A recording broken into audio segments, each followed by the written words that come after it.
All And right. we And are, we're locked. Our room is locked. We can't get any untoward. Are we live? yeah, Are we're we live. doing it? Oh, okay. All We're right, live. cool. We So, are live. hi, everybody. Wait, you're the host. Oh, So, Candy can't be here because Candy decided to get the super ultra rabies today. Uh, yeah. That's one way and of putting it. Yeah. Poor Cam. she's now locked down in a government facility on Long Island Yeah, again. again. Again. Because he keeps taking out the Yeah. stitches. Yeah. And chewing through the restraints. Yeah, and Yeah. at some point, you just gotta like strap her down and just make her behave. I hope it works this time. She can't take I any know. more. So as my husband said, he goes, I guess we can't. He goes, I guess you can't call her hard candy anymore. And Candy responded back in chat, or can you? Because I'm still alive, child. Yeah, really. She's rock candy. She That's right. is rock candy. Oh So yeah. I mean, it's a shame. I was looking forward to hanging out with her too, but we're gonna do a ex- do-over at some later point. exactly. We just couldn't keep stringing everybody along about, Oh my you gosh. Yeah. know, I like we mean, need to do this thing and then, you know. yeah. Holy crap, 2021. Come on. It's pretty ridiculous. I mean, this year I don't even know what to make of it so far. I've been telling people maybe it's sort of like going to be a mirror image of 2020, where 2020 more or less, except for like that brief threat of World War III that we had when we killed that Iranian general. I think it more or less started out like, okay, this is fine. And then, you start walking out into the middle of the lake and then you realize, oh, the ice is cracking. And then all of a sudden, bam, you're like plunged into, And then there's methane snow. the whole world just completely falls apart. So yeah, We're at that. I'm hoping that we're coming up out of it and that by the time we get a little more into it, it'll be, yeah, that's it. That's my story and I'm sticking to I it. really So hope so because it's pretty bad already. So, Uh, yeah. I Like, mean, I don't know what gave that away. I what were we when we were? I don't think the whole insurrection thing was happening when we were supposed to record no, last time. That hadn't started yet, right? no, that hasn't Oh, started. right. We Yeah, did not know. I mean, we knew on some, instinctual yeah, level that yeah. It was so weird. I remember I was sitting here right in the same seat writing a book, and then I knew that the thing was going on with the Electoral College certification. So I was like, okay, this seems to be going okay. And we woke up to like Georgia Mhm. winning Georgia Senate. I'm like, oh, okay, cool. This is all right so far. And then I'm working, and then I'm like, it's like 2 o'clock. I'm like, I could use some coffee. And so I get in, I run over to Dunkin' and get my coffee, and I'm driving back, and I get a text from my friend Terry, and she's like, they're breaking into the Capitol building. I'm like, what? Who? What? She's like, I don't know. There's people breaking into the Capitol building. And so then I'm like, all right, that's weird. And so then I get in, sit back down in the seat, and I turn on the Twitter, and all these videos start coming up. I'm like, this has got to Yeah. be. They'll get this under control. This is Surely just they can't possibly enable an insurrection. no. I mean, I'm like, this is the cops. Their cops are going to do cop things. No, not quite. I mean, in terms of like stamping them down, and then you realize like, oh wow, there really aren't very many cops here. And then I'm Yeah, sitting, when I saw that 340 National Guard were going to be there, I was like, that's not nearly enough. yeah, and it took them 3 hours to get there. So it was like, I mean, I'm They sitting there were yelling at refusing my them. computer, like, where are the Because soldiers? Like we're just like, refusing them. yeah, So yeah, I'm sitting here and I got a message from a group of friends that, we'd been keeping an eye on stuff. And, a friend of mine was just like, oh, it's not looking so hopeful for their big gathering. It's like 5 people, and I looked at the traffic cams, and there weren't that many people in DC, and I was like, okay, cool. Yeah. And then all of a sudden, the message goes off like, I think they're gonna start a riot. And I was like, no. And I watched the live speech from Dumpster Fire. Yeah. And I was just like, you've got to be kidding me. Oh, I totally missed the speech, mostly because I was afraid that I was going to, just rage explode my head every time I hear these people talk, But then I also got a little like, wow, here's this happening right now. It was so weird, wasn't it? I mean, it was almost like I was sitting, it felt like the world really did kind of slow down and like a really weird stretched out way. And my kids were watching it in the other room. They had my son Elias had live coverage on. My husband's out working in the garage. He came, I got home, he was on lunch. When I got home with my coffee, I said, oh, they're storming the Capitol building. And he was always just kind of, oh, really? And we're all kind of like in this weird space. And the funny thing is everybody was saying like, oh, I knew this would happen. We knew it would come to this. In some way, yes. If you're a speculative thinker, as we are, imagine it could happen, sure. But then you think, no, that's not going to happen because they're going to get control of it. They know what they're doing. A little bit like 9/11. Again, I keep bringing up 9/11 in the sense like, we heard about the possibility. Sure, they'll attack the World Trade Center again, or there's going to be another terrorist attack at some point. But we're thinking, no, they're watching it. They're on top of it. Our worst nightmares will come true because the government sees all. And then right down the line that they were told, like the FBI told the security in DC, like there's going to be a thing. You might want to, keep your eyes open and. And again, it's like, does this happen like every 10 to 20 years? I think we mentioned on Facebook when we were chatting the other day, like it seems like every 10 to 20 years. Pennywise, every time he comes back, like some disaster. That's a perfect way to put it. It really is. We have like this quiet period. And then, because if you think like 93 was the first World Trade Center attack, I think. And then I was going to college. And everything. Yeah.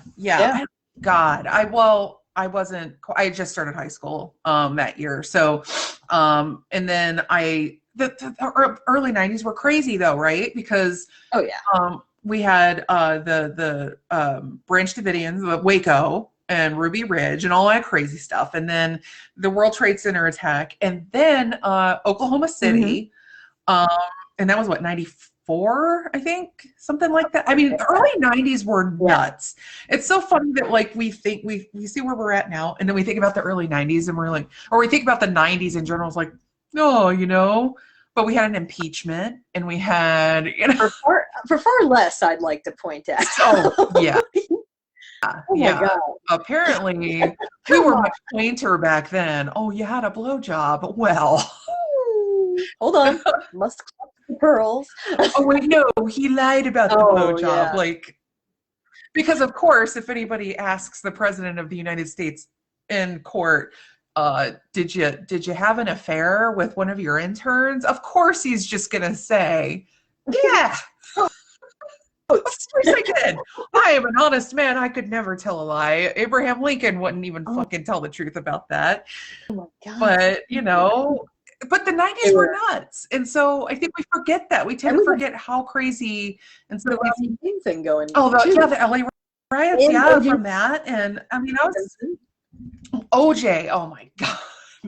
It's like, if we really sit back and think about that decade, honestly, the 2000s were probably the more peaceful decade if you kind of think about it. Well, not really, because we had 9/11 and the Iraq War and Afghanistan and then the big recession and we just haven't had peace ever. Let's just I saw an amazing comic in Philly at like one of those little underground comedy clubs, and he was just fantastic, and he had said that the entirety of like Bush going after Saddam for the World Trade Center was like beating the cat for something the dog did. That's exactly right. It was I mean, that is the most expensive resolution of daddy issues we've ever had. That whole thing. Oh, and that's the other thing. Desert Storm was 89, was it? Or 90? Somewhere around. Yeah. I was trying to think. Jesus, what else can we cram into the damn 90s? Jesus. It was like, hypercolor t-shirts. I mean, God, it was insane. Did you have a hypercolor shirt? Did you have? Yeah, I was obsessed with those. I didn't realize they break when they go in the dryer. I know. I keep waiting. We're in 2021. Nobody has brought these things back and made them not break. And watches. Can we get a Swatch watch back? Absolutely. I was telling my kids recently about the awesomeness of Swatch watches. Yeah, they're really cool. And yeah, they're like really good quality watches, like in terms of the internals. That's what I learned because I used to sell watches back in the 90s. We've got some commentary. April Courtney Gooding says the supervisor's here. Whit Hines says Unabomber. We talked about the Unabomber a little bit. Unabomber, yes. That's an excellent point. Yeah. April says, hey, I love my hypercolor shirt. I think it's the only time I wore bright pink willingly. And had matching lipstick. I am like, wait, hold on. I'm trying to get to you'll have to just tell me what they're saying because I don't think I can see. I can't see anything. I'm blind over here. I have no idea what's happening. Desert Storm was okay. That's yeah. I was in middle school. I was like in 6th grade. I remember everybody had the sweatshirt. Everybody had the Desert Storm sweatshirt? My dad taped the entire thing from satellite news feeds. Remember that have VHS tapes and the green, like the night vision, and just watching the bombs drop. And I remember sitting there watching it, going like, "Whoa, we're watching like a real war." Yeah, like guys. Wolf Blitzer. Everybody learned who Wolf Blitzer was. I mean, I learned. Yeah, I mean, it was a very. And then it was over in like 2 days or something. It was like 100 hours or something. Yeah, we have the entirety on VHS. The whole war on VHS. If it's on VHS, then it was not very long. And I remember. Oh, and what was the name? Schwarzkopf, General Schwarzkopf. I remember all those big wigs. It was the first war really that felt like a George Lucas production because it had the merch and you had all the big things and it was taped and everybody watched it. It was like, the next war wasn't quite like that. There's no merch for the next one. No. But Zach Thompson has yellow ribbons around trees for Desert Storm. The yellow ribbons oak tree was actually from World War II and I think World War I. They did that. That was World War I. I can't remember if it was World War I. I know it was definitely in World War II because there was a song about it. Yep. I had a yellow ribbon around the old oak tree. And yes. And I don't recall seeing them do that for the 2.0 Baghdad Boogaloo I can't version. I don't know.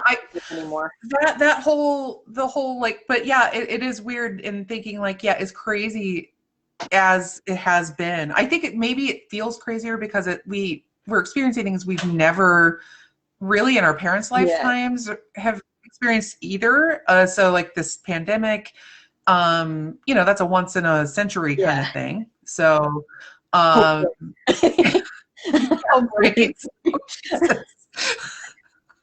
let's count nothing out when it comes to the virus situation. But and then all the stuff that's going on here. So I mean, it is it kind of does make you feel like the floor's coming out from under everything. But then I think, wow, we've never really been very stable very much. So we get like a few years, we get a few years off, and then it starts up something else. So I don't know. I don't know what's happening after this. I've decided I'm not going to prognosticate anymore because there's no point. Yeah. It's like, I remember right before all this happened, I was like, it's not going to be that big of a deal. I'm pretty sure they'll control whatever it is. I was like in the back of my head, I'm like, sure, we just need to calm down and not freak out until something actually happens. And then it started happening. I'm like, okay, let's freak out a little bit, because this is scary. This is actually really scary. But then as the days have gone on, it's just, for some reason, it's just gotten more and more bizarre. And then every writer I know right now, they're like, I am getting nothing. Yeah, pretty much. Reality is writing the fiction. I finally started working again, because that was, Wednesday is when that all happened, last Wednesday. Yeah. And so then Wednesday, Thursday, Friday were pretty much dead days for me. I just sat on Twitter all day. And then I started finally getting back to work over the weekend and a little, bit this week. But every few seconds, though, I feel like, all right, what's happened? I got to stop and see, did anything change? I am in total fight or flight mode at this point.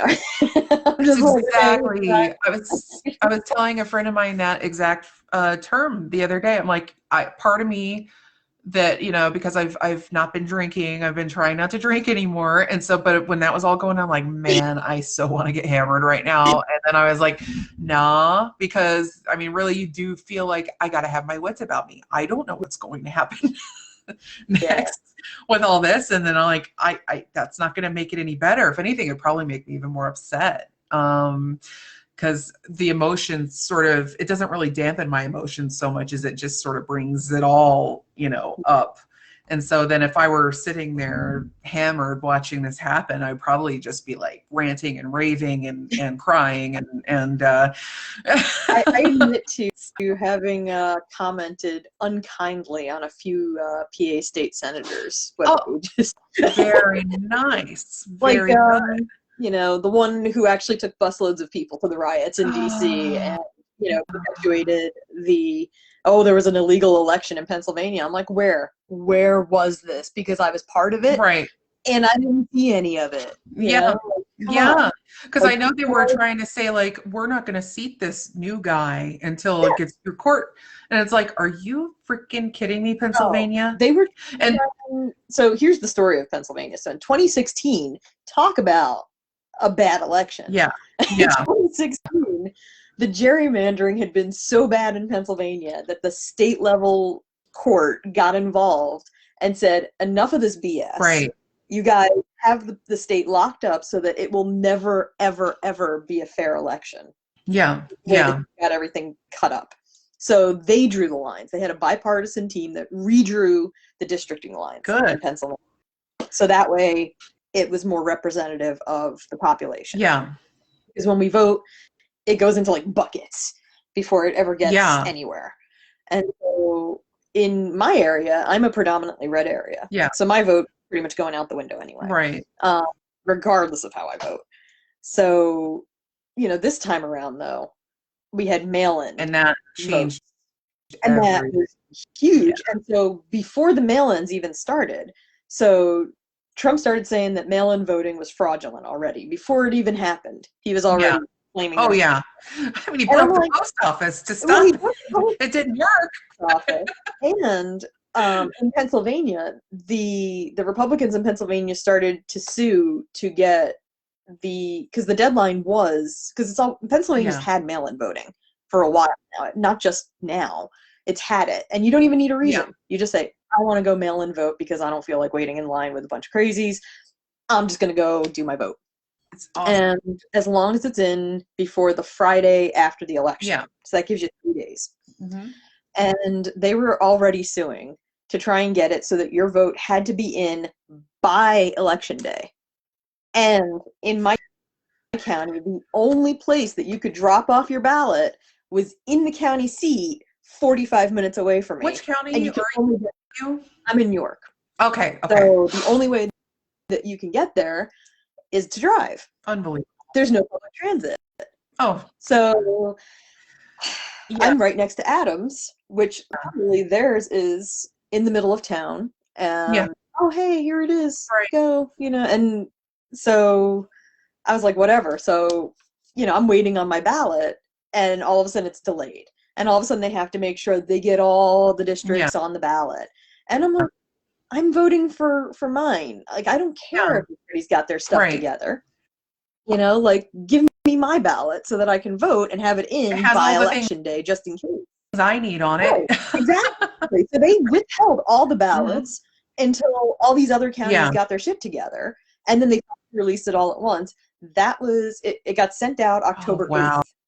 It did not get to me until the 16th. I was seeing some other friends in PA having they were mentioning that, like, I haven't got my ballot yet, and it was already middle of October. Like, Yeah. oh shit. I'm like, oh my god, this thing, you know, they're going to make a big giant stink saying, oh, it needs to be in by November 3rd. Yeah. I don't have it yet. Yeah. And I better damn well have a month to get it in, because at the rate it's going. Yeah. So I actually talked to my mail guy, and I was like, okay, so between you and me, what's going on? And he was like, we promise you that your Yeah. ballots will make Yeah. it on time. And we're like, And cool, they that's good enough for me. sure as did. hell did, big time. Pennsylvania was such. I mean, I was the numbers fool, like, which is funny. I normally hate numbers unless it is an election. So it's the only time I ever get into statistics or demographics or any of that kind of crap, you know. And so, but Pennsylvania was just the state. Although Arizona and Georgia too, but it was like, if we get those other states, great. But Pennsylvania was like the mother lode of votes, but also, like, I felt like we were owed it because Pennsylvania was so weird in 2016. It was like that. Oh, it was like infuriating. It should have been blue in 2016. It was like that in Michigan. I was like, Yeah. what is going on with that Rust Belt, you know, blue Rust Belt right now? And so, because I lived in Michigan and I lived in Ohio. I give up on Ohio. Sorry, guys. Ohio is red now. We're Indiana light, and it is because of the gerrymandering issue in a lot of ways. That we need that same thing that you guys had. And it's actually been on our state ballots a few times and then has been voted down. So, but like Jim Jordan, the infamous Jim Jordan, his district looks like a badly formed giraffe in the middle of our state. It goes all the way up and down and over. I mean, it is like, that is not how it should look. If you look at the PA district maps in 2016 and you look at them now, oh yeah, it's like a different state, like completely different state, where it's just like, oh my god, like they were just kind of cutting in. So no matter what, it would, like, Democrat votes wouldn't count. I mean, and there's no way you're going to get rid of a bad representative in any district whenever they draw them that way, because that's why they draw them that way. It is just blatant cheating. It's been legalized. That's the only reason why it's treated with any legitimacy whatsoever, is because it's legal, but it's still cheating. And just like trying to curtail the number of voting sites and trying to purge the rolls of people because they haven't voted in a few years, and, you know, all these things that are totally legal that they do. And so, but the mail-in thing is where they were telling us how many votes were out there to be counted. It was staggering. And then just watching it slow motion, that wave push. And then I know it's like Steve Kornacki on MSNBC. We're just like, you know, he of the khaki pants, the numbers god. We're just watching him, and he's like, guys, here's what's happening. And it was like, it was so reassuring. But it was still like watching just, it was infuriating in a lot of ways, but also, like, it was just so, once by the time it came in, like the Pennsylvania tipped, it felt like the most earned victory of all time. And so, and like all these days of not sleeping and sitting up watching numbers and stuff come in, it was just like, And something that people don't know about Philadelphia is there is so much propaganda to keep people from voting. Oh, I bet. So they'll, like, start rumors and stuff saying basically, like, oh, if you've got warrants or something, they're going to catch you at the voting place. They're going to vote for you. Wow. And so now you've got mail-in voting, and everybody mailed it in. And I'm just like, that's the beauty of it. When I lived in Washington State, they went all mail-in, and after think it was 2000 or 2004. There was like a big debacle with the governor's race. I'm pretty sure it was 2004. There was the governor's race there came down to literally like a couple dozen votes. It was that close. It went on for a while, the recount situation. They weren't able, the governor that won, and also the Democrat that won, it took a few months to finally get her sworn in. And they said by the end of that, like, nope, we're going all mail in, because I think they kind of had a similar problem with the recount that Florida had in 2000. So after that, it was like, when they first said that they were going to do that, though, I'm like, oh my God, how's that going to work? Like, what about people who don't have addresses, or what about people who just forget, who get the ballot? And then the ballot showed up, and I'm just sitting there, like in my pajamas with my ballot in front of me, surfing the internet, seeing what the propositions were all about and who the candidates were, filling it in, and then I'm like, this is cool. It's like, now I can look it up and I can see what everybody, and it's like, you don't have to vote straight red or straight blue or straight independent. You can pick and choose on the ballot. It doesn't matter. You don't have to. Yeah, you don't feel like, I don't know, like there's a feeling that whenever you're in a polling place, sometimes that it depends on where you live. And you go in, and like, I live in a very red town, in a very red district, a very red district within a blue county that is surrounded by red. It's like a target. Montgomery County, Ohio is very weird. Dayton is very blue. But then the South Dayton suburbs are very red, because that's where all the money is. And they're snooty, and they're assholes. Sorry, Centerville, you're assholes. But they're not all assholes, but most of them are. And so they, whenever you go in, or whenever I go into my precinct and they ask me I have to pick a Democrat or Republican ballot, and I hate that, because I know where I'm surrounded. Anybody who knows me knows what ballot I would pick. Okay. So they make you pick one or the other. Like in Pennsylvania, you just get a ballot. That's it. Yeah. And it's very like, you're sitting there with these 80-year-olds working the polls, and then you have all these 80-year-olds behind you, and and they're picking. And I can look and see the little ledger that you got to sign, and like, the Democrat ledger is very like, there's probably 5 names on it, and then the Republican one is like this thick, so it's just like, you're singled out. It makes you feel a little weird, and you're kind of really like weird. You really want to whisper like, Democrat. Yeah, like they've got like the ledgers and stuff, but it's everybody all together. Yeah, the ballot is one ballot. I did get carded. When I went through, they carded the hell out of me. They were like, can I see some ID? I need 2 forms of ID. And I was just like, what? And they're like, do you have your voter registration card? And I was like, what the hell is that shit? And, like, they literally were like, name. And I was like, and I told them my name, and they were just like, can I see some ID? And I'm like, I should clarify, when you have to pick a party ballot, that more happens in the primary elections than it does in general elections, just to be clear. I don't think I had to do that. I didn't have to do that when I voted in the presidential election, but when I did vote in the primary, I did have to declare a party and get that ballot. I was that close to registering Republican for the primary so that I could vote against Trump. I mean, seriously, and then like, there are people I know that there are organized efforts to do something, like to throw things off that way. And it's also kind of problematic in states that caucus. The caucus states are, I really would just like to see that. I did a caucus. Washington State was a caucus state up until 2010, I think. And so I had to caucus in 2004.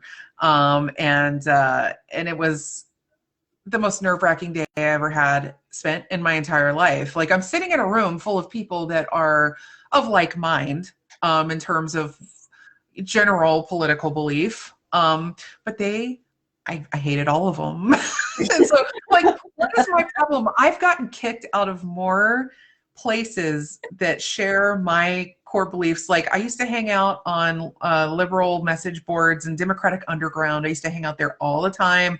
I've had them all turn against me just for not joining the hive mind enough. It's like it really became like a thing where like, oh no, I might have dared question the I don't know, for instance, whether the auto unions were sort of corrupt when the auto industry needed the bailout, and there were some. I'm like, if anybody's saying like that, I'm not anti-union if I question whether or not a union has some problems. It's more like, why do we fix these problems? I am not anti-union. I am anti-corrupt union. They're all, they all got issues. So, but then I said that, and then I got doxxed. And so I'm like, okay. It wasn't like a hard doxing, but they went and looked me up and they found my website. And this was like based on very little information. And so that I provided on that site, it was scary. And I'm like, so, and these were lefties. And so it's like, there's not necessarily a member of that club. Yeah. I'm a centrist. Yeah. I was talking with a guy who used to be like a Wall Street guy. Yeah. And he started laughing after a few minutes of talking to me because we were talking about like, economics and finances and stuff like that. And he's like, Susie, you are a fiscal conservative. And I was like, do not put that name in the same sentence as me. And I was like, okay, maybe, I don't, spend money willy-nilly. I want to see the line items and where it all adds up and stuff. But there is absolutely nothing wrong with that. And that's kind of it's so weird hearing somebody describe me in any way, shape, or form as conservative. Oh, I mean, like, not. But I am a and I've become like I am not the kind of person who shies away from the word Democrat or liberal. But if you start getting into progressive or you start getting into these other things, then that to me denotes a cult of personality thing, a demagogue issue, that's where I start to get like, this is turning into a religion and not a basis of getting shit done. We've got really what I want, We've gotten totally polarized as a country too, where it's like you have to be or you have to be like, There's a lot I agree with on a lot of what people say. There's stuff on both sides. That anymore. Like, oh my God, I criticized AOC. Get her head. It's like I can't. And on my own page, if this was really bad in 2016, it became very unsafe to say, "Go Hillary." Like on my own freaking Facebook page. And so I think I carried a grudge for quite a while and lost quite a few friends that, like, not just acquaintances, but people I actually really enjoyed interacting with. And I'm like, we definitely got a problem here because I don't remember this being an issue. Prior, whereas everybody was, not everybody was on the Obama train, but it certainly felt safe to be able to say go Obama as opposed to go Hillary. You say go Hillary. Oh boy, be prepared to be lectured. And the thing is, I didn't even vote for Hillary in 2008. I was Obama all the way. And then I was like, but I was totally fine with Hillary. Like, hey, now, okay, she's our girl now. Let's get on. And there were so many people who were like, me the visceral reaction people have to her. I mean, to this day, where they're still screaming about emails, and I'm like, oh my God, enough. We got bigger. She warned us too about all this shit. It was literally like said the bitch warned us all. And it's like, yup, because she's no dummy. Exactly. I think it really bummed me out though. Like as a woman, I was like, it's really that bad to be a woman in politics that they will go for that guy who hates women. Literally everybody. He really does. But everybody going for that guy over the kind of sort of aloofy, sort of robotic-y, but Hillary's not. I think really she was forced into a position of having to contain herself because hysterical woman, no emotion, can't show any emotion whatsoever. Can you imagine, like, I'm totally, I love Biden, but can you imagine if Hillary had been in that debate and she was like, would you shut up, man? Like, if she had said that. I would have cheered, honestly. I mean, regardless of who said it, like anybody Oh, could have said it. A toddler could have said it, I would have cheered.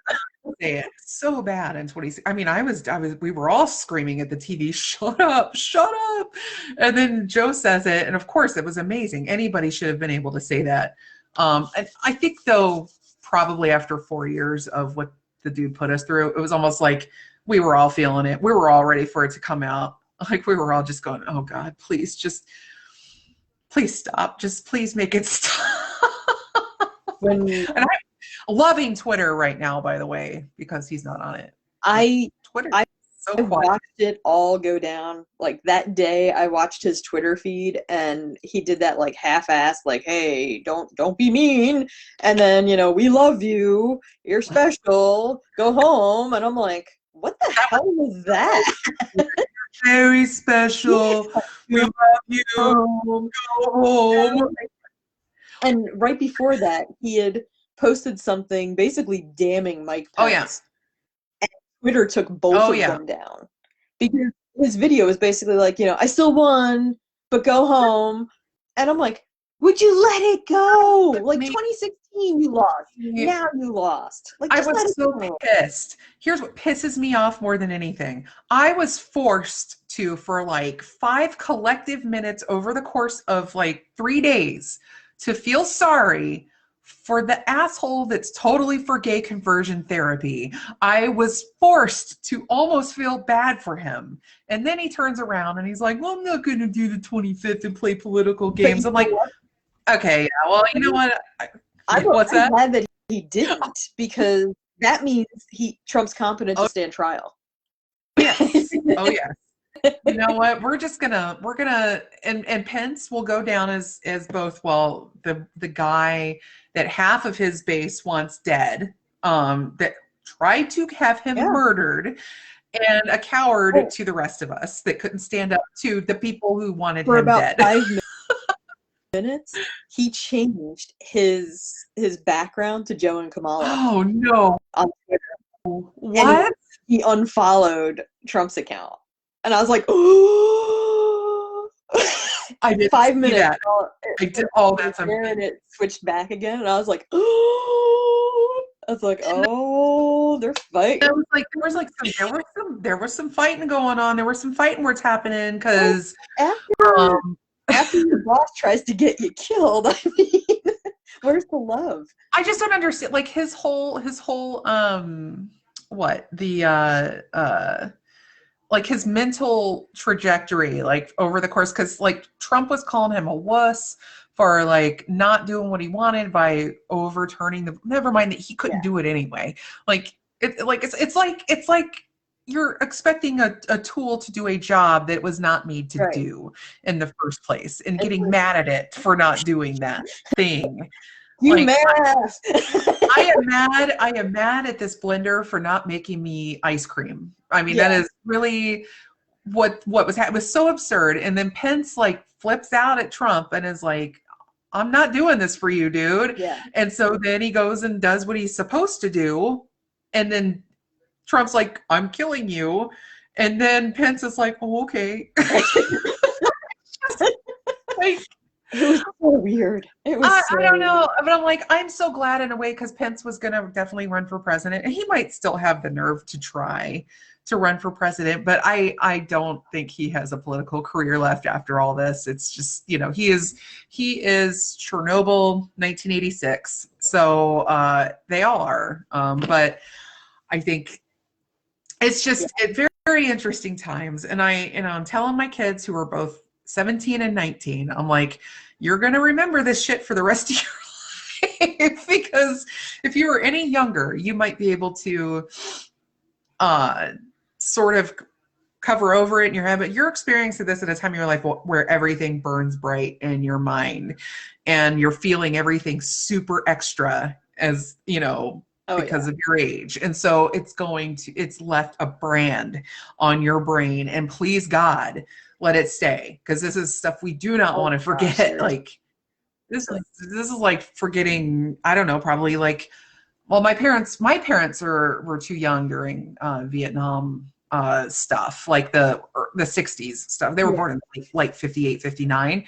But my husband's parents were total like they were 10 years older than my parents. So they were totally in it, the Vietnam protest era and stuff. So they know like what went down and how crazy it was back in the 60s. My dad got his citizenship, and Oh the my next day got drafted. God, where was he from? Italy. Oh my So God. right now, it's like, you want to talk about arguments, because I'm sure my grandfather's rolling in his grave because Oh, they saw the rise of yeah. Mussolini and Hitler. Oh yeah. Oh And yeah. my grandfather hated Yeah. Bush. Hated him. He was just like, this is awful. This is everything that was awful Yeah. with Italy. And now he is over here. And I'm just like, oh, Grandpa. Oh. Anyway, he was the OG Antifa, Yeah. Well, he like, got drafted. He got drafted into the Italian army and put on a suicide mission and got captured by the British and held in a prisoner of war camp in North Africa for most of the war. what? So, yeah. Yeah, and my grandmother was left behind with the kids and the babies and the old folks to take care of the farm. And there are literal bullets from Nazi planes in the walls of the family house because Wow. they realized they were losing the war. They flew overhead and just started hitting the fields and everybody in them because they didn't want the Allies to take them. That's some history So right there. That's some big time. from the time that I was like this big all the way up to adulthood, Yeah. my grandfather just drilled it into us. Because my other grandfather was also in World War II, Right. also Italian. He was in the Navy. Yeah. And he was one of the Sparkies on the battleships. So he would do the telegraph, the Morse code stuff. Yeah. Mm-hmm. So the two of them were completely opposite sides. U.S. Navy and Italian Army, I guess, is what my grandfather was supposed to be in. Yeah. But they basically sent him out on a boat with all the stuff to blow stuff up and not enough fuel to get there. Oh my God. And they were just sitting ducks in the water. And he just came over and was like, hey, what you doing? And they're just like, nothing. Oh my God. I mean, I kid, but it was actually a lot more serious than that. And they were treated really crappily in the beginning before they started speaking the same language. But they discovered that the propaganda machine had been alive and well. And so the British soldiers had gotten told that the Italians eat babies. Right. And, kill British women and children for fun. And the British soldiers had been told that the Italians, live like, savages amongst the hills or something and eat babies. And I'm just like, oh my God, seriously? Like, that was a part there. That's like a gap in my own experience and learning and I was aware that there were there's a lot of Italian racism or Italian based, against racism against Italians, I should say. Just hearing certain slurs and things, but not understanding where exactly they came from and why. No. Sure. Fill us in. Yeah. So Without Papers is where that one came from. The guinea came from the accent for the Italian beggars, where they'd be trying to say, give me. Oh. They couldn't speak English, so they just said guinea. And Dago was from the ships going, they go like this. They go like this.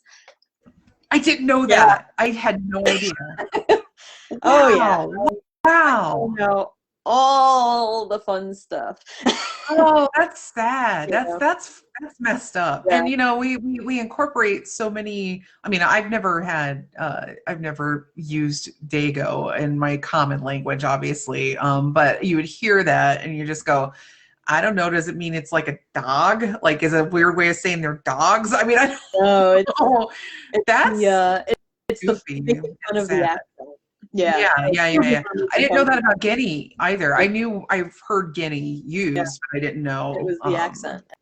And they couldn't say, give me clearly. like God. down to like Guinea. So yeah, I mean, even in this area, when I first moved here, I was one of the few Italians in the area. So either, people were just like, "Oh, well, you can't be Italian. You don't look Italian." I'm like, what? What? What do we look like? I've seen checked. A little bit.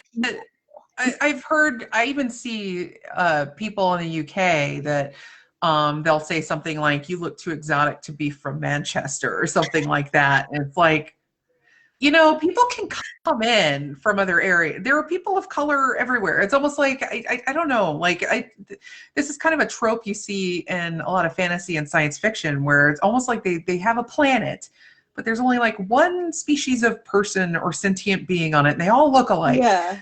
Monocultural. The entire planet is just this one thing. It's like, and then people think, oh, this country is all one thing. Oh, what? There's black British people? What? I mean, it's really like, well, what is wrong with you? Well, it's like America is supposed to be the melting pot. Oh yeah. Like Rome. I mean, Rome was the actual melting pot back in the day. Absolutely. We've done the DNA stuff in my family and discovered, Middle Eastern, and I think Southeast Asian and North African, and of course Italian. I think some Celtic. I mean, we're just, a mix of everything, because we were here in Rome. Family actually left to go be farmers. So we had like aristocracy, and then we just left. We said, enough with this. We're going to go be farmers. And just dropped everything and went and became farmers. And I'm like, who does that? And I was like, oh, wait, I've done that. Yeah, because you were a city dweller, right? I've literally, I left corporate America to go into education. Oh yeah. So I mean, I totally understand where they were coming from, where it's just like, you know what, this is something that's just killing my very soul, and I'm gonna go do this thing now that's more rewarding. And I did. It shows like, and you're a writer, so I think it's one of those things where it's like, you're not motivated by money, obviously, because nobody. Who the hell does this for the money? Right? It's for the fame, Alice. God. And it's just so that the art and commerce thing, and where they meet is really where souls die, and it kills the desire to make art as well. And I say this is I've been on the indie side, I've been on the Big Five side, and it's kind of, they're very similar, though I will say, at least the indie side, I feel a little more like you can be yourself. You can put your freak flag out and fly it all around, and nobody's gonna say anything. And then on the other side of it, it's like, well, we don't know how the demographic will respond to, the way you express this particular taboo. The readership, they will not appreciate the way you depict this sexual situation. And so it's like, so strings. Yeah. So what you're saying is strings wouldn't fly. I have my agent is such a sicko, and I say that in the most loving way. She is a sick woman. She's sicker than I am, actually. But she took me on after having, I think, become familiar with strings. She took another book of mine that I had written, but she is familiar with strings and knows. I think she did it as part of her background research on me before she offered me a contract. And so she very much knows that, strings would not. And that's totally fine. I don't want it to. If the work I would have to do to that book to make it acceptable to a mainstream audience would, no. I could just picture like a soccer mom club, like, oh, read strings. This sounds fun. I mean, a few of the reviews have been like, I thought this would be something else. This is horrible, and I didn't write it to please anybody. Actually, I was like, that was actually, I think, the moment when I finally sat down to write a book, that I was angry at the world and probably the industry and probably just feeling very pent up in general. And so I just out, like I just, it all went out. And I just made it as ugly as I possibly could. And that was the point. And so I can't do it again. Like people, that's why the sequel is never probably going to happen, because every time I've sat down and I got 60,000 words into the damn thing, and every time I go back into it thinking I can like keep going with it, I read through that and I edit what's there, and then I get to the blank page and I'm like, I got nothing. So like I expressed what I needed to express. And so the book that was going to be the sequel was very mild. It was very like, people who love strings for what it is would probably think this was boring. And it feels like a completely tonally different story. And every time I would try to dial it up and make it more extreme, it just, it was a book for its moment in time, and it doesn't, and I found that the writer that I am is somebody who's not like generally that out there, so but I don't know. I feel like I've been like, the book I'm writing now, I have a very sure feeling that it's not going to be accepted very well among the big five. I'm probably going to have to dial it down, or I'll have a very small market within the commercial sphere, which is totally fine, because writers like Lane Fargo and Wendy Hurd and all these fantastic thriller authors that are in the big five world, they have like a shred of the market compared to like, I don't know, like a Karen Slaughter or some of these other, or Riley Sager, like these really big mainstreamers that write in the same genre and somehow get away with it. Karen Slaughter wrote a book called The Pretty Girls, I think it's called, that is full of snuff. It's like there are snuff movies described in great detail in this book. It is abhorrent. It made me want to stop reading. It was like strings almost. It was that extreme. And this is a New York Times best-selling author with 40 books out on the market, who makes all the money. Her books are in every grocery store, and she's writing about snuff movies.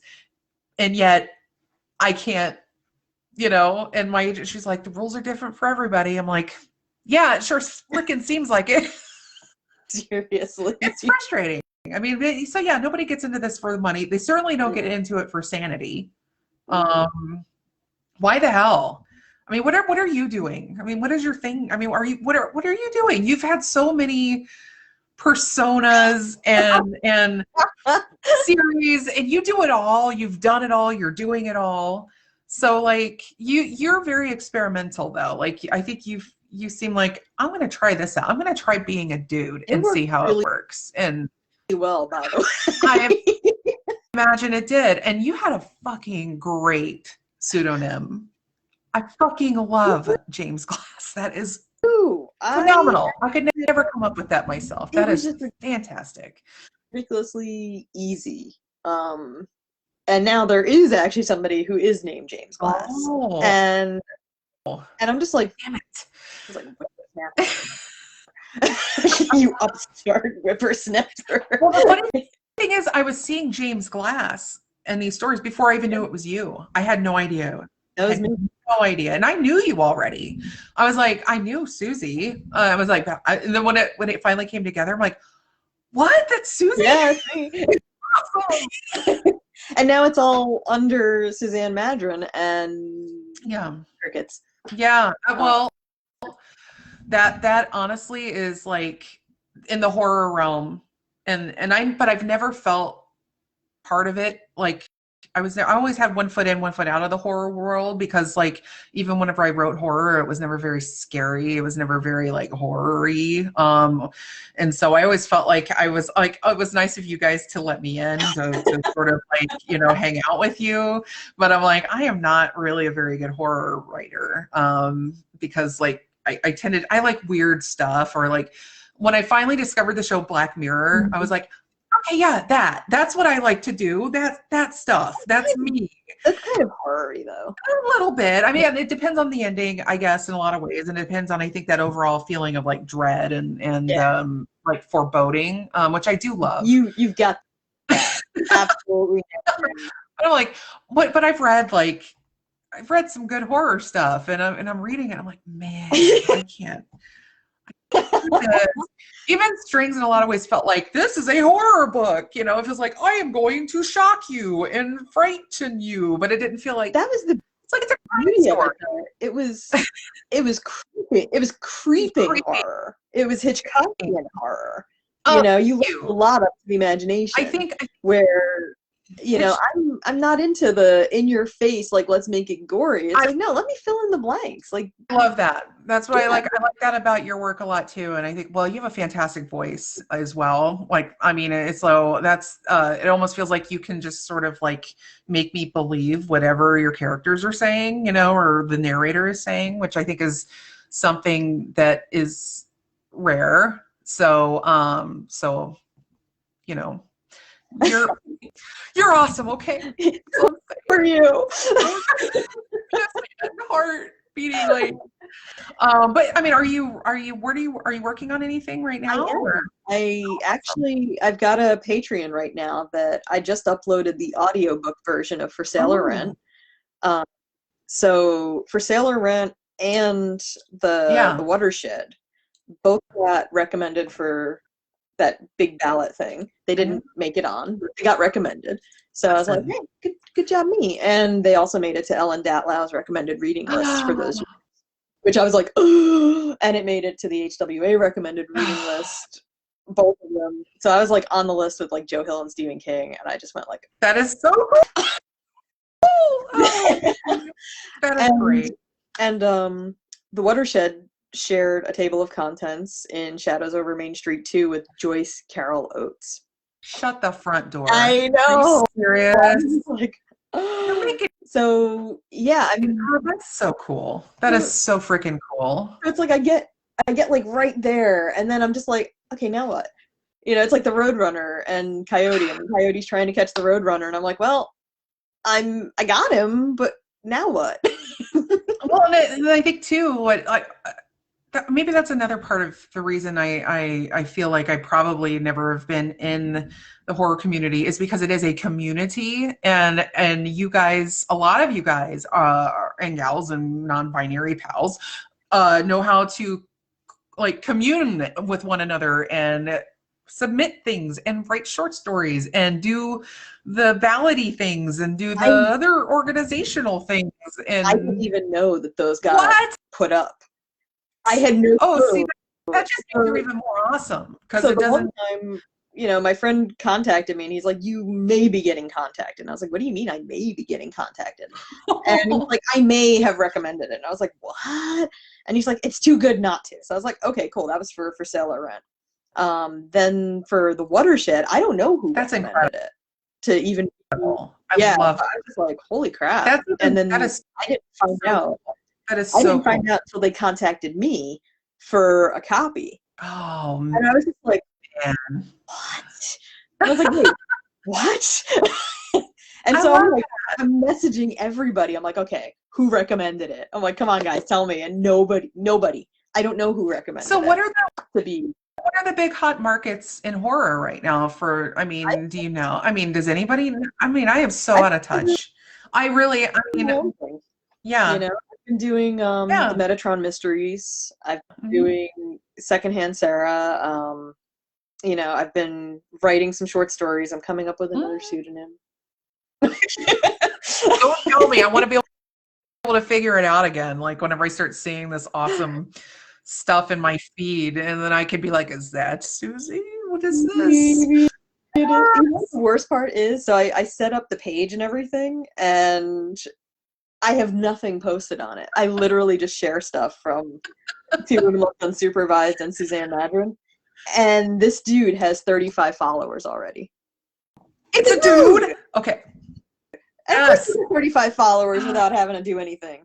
Of course, because it's a fucking dude. I mean, that's the other thing. I see it so much in horror and sci-fi and fantasy. It seems a little less needing to do that, and maybe sometimes the reverse in romance if a dude wants to write romance, but boo fucking who? Yeah. Like, you control every other fucking genre. I mean, sorry, I've got the F words flying out. Like, you control every other genre. Let us have the romance. Let us have the YA. I guess that's those, and I guess thrillers to a certain extent. Like, a lot of women write. That's a pretty female-dominated market, but just kind of crossed over into young adult without me even intending it to in the Immortal War series. Yeah. So after the Tower, there was Scylla, and then there was A God in a House of Crosses. Yeah. And both of those are trending on Amazon as young adult. And I'm just like, you gotta be that's awesome.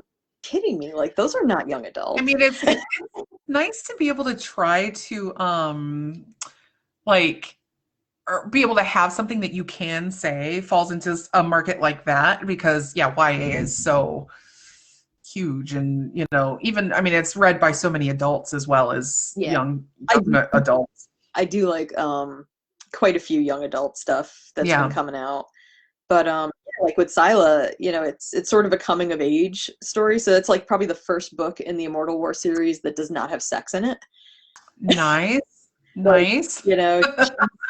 She's kind of like, doing her thing, and, she's just 18, and, she's got this weird goth friend that hangs out with her and just happens to be there, like, at the weirdest random times. And then God in a House of Crosses, we find out more about that goth friend who happens to cross over into the Metatron mysteries too. Oh, wow. And it turns, and there's some politicians in God in a House of Crosses, and it gets really hairy. Oh, that's great. That's great. And you're just doing your own thing though. Yeah. Like, that's that's awesome. I can get food for the family off the dollar menu at McDonald's now, which is nice. Back in the day, it was a whole family. Wait, not just you, because that means you moved up. I mean, I can like say, like, I could just sneak off to lunch by myself and get a McDouble. No. Yeah, no, that's the whole family. I can even get a milkshake that we can share. It's I do miss that. I had a lot of short stories out. I had a lot of little things out, and I was controlling that little mini thing, and then it started getting really unwieldy for me. And I think my own ability to organize and keep track of things just sort of, and while being able to work on new stuff at the same time, it all just kind of like fell into a crater. But I think what also made it fall into a crater was like I got into the mission of like, I am going to get an agent and become a novelist, and well, the problem with that is that 2 to 3 years to wait for this, and sure, you'll get some money up front, but then it's like, say goodbye to doing anything else that entire freaking time if you didn't get like a 2-book deal, which I didn't. But at the same time, I'm glad I didn't. That's kind of like one of those potholes that or people fall into believing that, like, if you get a 2 or 3 book deal, that's amazing. What that gives you is some job security, maybe, but you make a lot less money. Yeah. And so it ends up being like, I ended up having a very good deal for my 1 book, but I don't have another contract yet. And so I'm just kind of like sitting here like, I really need another contract. I have 2 college students. Like, hi guys, we have student loans to pay, so can we get my student loans? Yeah, it's hard to owe a mortgage when you're 18. That's how we bring up. And so when can we get the Hugh Howey bucks rolling in here? I guess he's still doing the big thing. I mean, I see him on Twitter a lot, but I don't see him. But I mean, he started out as sort of like doing my own thing and making all this money. Those sort of like early upstart guys when we were in it, and they somehow found the way to make big bucks. And then, but of course, then they ended up with big publisher deals and movie deals and stuff like that. So eventually, I think once you get to that point, if you're making that much money as an indie, then somebody's going to scoop you up, and then somehow you make less money. Well, right now, it's like the struggle is trying to get like audiobooks made. So, like with For Sale or Rent, like I've tried going the route through Audible where, I try to find a narrator, and it's always fallen through. And so finally I did For Sale or Rent, and I submitted it. It took like a month for them to review the audio file, and then they finally came back and they were like, "Oh, you need to do this, this, this, this, this, this, this." And I'm like, "I already followed all your guidelines, and I know it's quality because I have an undergrad degree in media production." So wow. like, audio production was my thing, and so I'm just like, really, like what? So finally, I just put it on my Patreon, where it's like, if you're one of the big spenders, then you get the audiobooks, because I'm like, it's the same. It's actually less per month than paying Audible fees. That's fantastic. So, and people are like, "Oh, hey, can you just send me the audio file?" I'm like, "Yeah, PayPal me some cash and I'll send you the audio file." I mean, that's really great because I have, well, Strings is up on Audible. Fantastic narrator. He's a British guy. I listened to it. Oh my God. He had no clue until I heard him read it. And I'm like, oh, you're hired. Once in a million lifetime chance. And then I got really lucky with my Coltrane books with that narrator. He read it like the young detective. He had this great detective gruff voice. It just worked. So I got really lucky with those, but then I would put things on ACX for like short stories and things like that.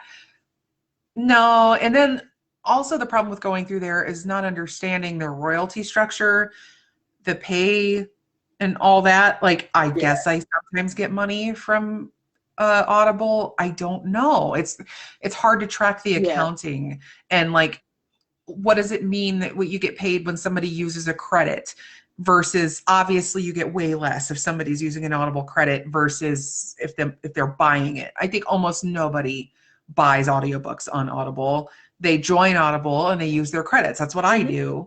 Whenever so I have like 6 credits on there right now. I'll probably just go boom, boom, boom, boom, boom, and download a bunch of audiobooks. But I know as I'm doing that, I'm like, yeah, that author is getting like 2 cents.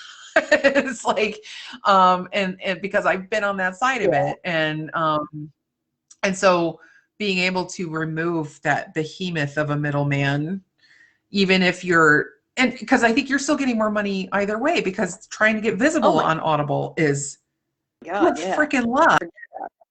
I mean, the whole reason I did it to begin with was because it's like every time I was, people are like, "Oh, you write?" I'm like, "Yeah," and they're like, "Do you have any audiobooks?"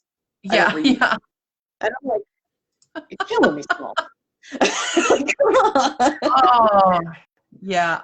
Audio is a fantastic frontier though, because when the other Mrs. Miller came out, Audio, it did get an Audible promotion of some sort at the very beginning that boosted it like big time. It was in the top 100 for months. It still is for a domestic thriller, but it's still the number one format. It's such the number one format in sales for that book that when you search it on Amazon, it brings up the Audible thumbnail first before you see the book. So, but we are going over our time.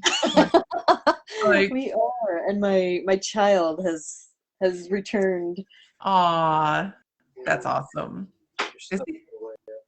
Your child sounds like a man. Oh no, that's okay. That's my husband, who will be showing. I was gonna say he hasn't grown up yet. It'll happen soon enough.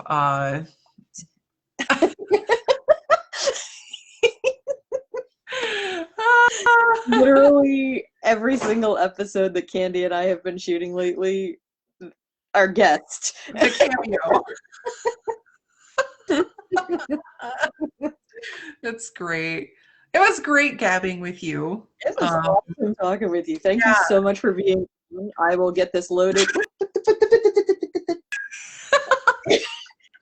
No, we're posting this onto YouTube, so you can't be in it. Because then I have to pay you. Yeah, we're not having any of that here. No, that's what I'm telling you. Get out of here. You're a child. Go. Okay, that sounds like a child. Okay. He said in another year he's going to be like, "Hi, Mom. How are you doing?" But yes, get it loaded, and people can just get our wisdom, and we didn't get any Henry picks. He didn't show up, but maybe next time. the winter will come and grace us. Time. All right. Well, it was wonderful talking with you, and we will see everybody next time. Yes. Thanks for joining us.